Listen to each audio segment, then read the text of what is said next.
બનાસકાંઠા જિલ્લામાં દિવસે ને દિવસે પાણીના તળ નીચે જઈ રહ્યા છે, ત્યારે સરકાર દ્વારા નર્મદાના નીરથી ગામડાના તળાવો ભરવા માટે પાઇપલાઇન યોજનાઓ અમલમાં મૂકી છે, પરંતુ બનાસકાંઠા જિલ્લામાં ધ્રાડવથી ડીસાના ઝીરડા ગામના ગુલાબસાગર તળાવ સુધી ચાલી રહેલી પાઇપલાઇન કામગીરી વચ્ચે પમરુ ગામના ખેડૂતો મુશ્કેલીમાં મુકાયા છે। છેલ્લા 1 થી 1.5 મહિનામાં પમરુ ગામમાં ખેતરોમાં ખોદકામ અધૂરું પડ્યું હોવાના આક્ષેપ સાથે ખેડૂતો તાત્કાલિક કામગીરી પૂર્ણ કરવાને વળતર ચૂકવવાની માંગ કરી રહ્યા છે। બનાસકાંઠા જિલ્લામાં સરકાર દ્વારા તળાવો સુધી નર્મદાનું પાણી પહોંચાડવા પાઇપલાઇન નાખવાનું કામ શરૂ કરવામાં આવ્યું છે। ધ્રાડવથી ઝીરડાના ગુલાબસાગર તળાવ સુધીની લાઇન હાલમાં પમરુ ગામ નજીક ખેડૂતોના ખેતરોમાંથી પસાર થઈ રહી છે, પરંતુ ખેડૂતોના આક્ષેપ મુજબ કોન્ટ્રાક્ટરે છેલ્લા 1 થી 1.5 મહિનાથી કામ અધૂરું મૂકી દીધું છે। ખેતરોમાં ખોદકામ કરી પાઇપલાઇન નાખવાનું અડધું કામ કરી સ્થળ છોડી દેવામાં આવ્યું છે, જેને કારણે ખેતરો ખોદેલા હાલતમાં જ પડ્યા છે અને ખેડૂતો નવી વાવણી કરી શકતા નથી। ખેડૂતોનું કહેવું છે કે તેમની પોતાની સિંચાઈ માટેની પાઇપલાઇન પણ તોડી નાખવામાં આવી છે, પરંતુ તેનું રિપેરિંગ હજુ સુધી કરવામાં આવ્યું નથી।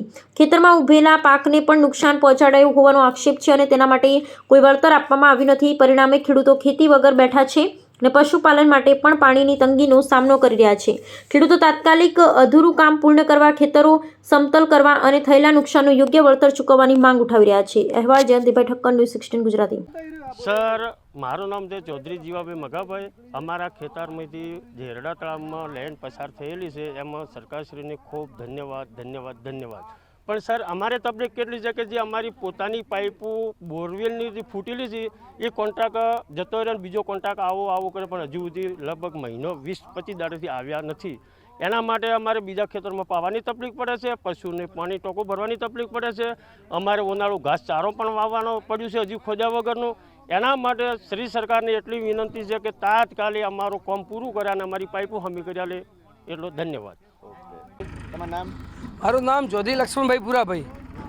મારા ખેતરમાં આ 1.5 મહિનાથી કામ અધૂરું મૂકીને ગયા છે કોન્ટ્રાક્ટ, કારણ કે આગળ સાગર તળાવમાં પાણી જતું હતું। કોન્ટ્રાક્ટ પૂછવા એટલે મેં પાઇપલાઇનનો ના નહીં પાડ્યો। ઘાસ વાયેલું હતું, મારે 10 વર્ષ ચાલે પશુ માટે, એવું કે હું 10 વર્ષ પશુ પર ધંધો કરીશ ને પૈસા કમાઈશ, તો મારું આખું ઘાસ બગાડીને જીસીબી કરીને કોન્ટ્રાક્ટ આખી પાઇપલાઇન મૂકીને ખેતરમાં નાસી ગયો છે। હું હાલમાં મારા પશુને શું ખવડાવું હું જ વિચારમાં પડ્યો છું। 1 લાખની સાર લઈ આખી ગાડી, તું મારા પશુ ધાપતા નથી, એટલે હું જાતે પાઇપલાઇન રિપેર કરું છું, તો પાઇપલાઇન રહેતી નથી, કેમ કે હું રિપેર કરું એટલે બીજે દિવસે ફૂટી જાય। આ પાઇપલાઇન હું 4 વખત રિપેર જાતે કરી રહ્યો છું। ચૌધરી હરદાસભાઈ હરજીભાઈ મારું નામ છે, પમરુ ગામ છે અમારું। અમારા ખેતરમાંથી નર્મદાની પાઇપલાઇન પસાર થયેલી છે અને અત્યારે કોન્ટ્રાક્ટરના બેદરકારીના કારણે કામ ખોદીને મૂકીને ગયેલા છે। હજી કોઈ લગભગ મહિના જેવો સમય થયો છે, હજી કોઈ રિપેરિંગ કરવા આવ્યું નથી।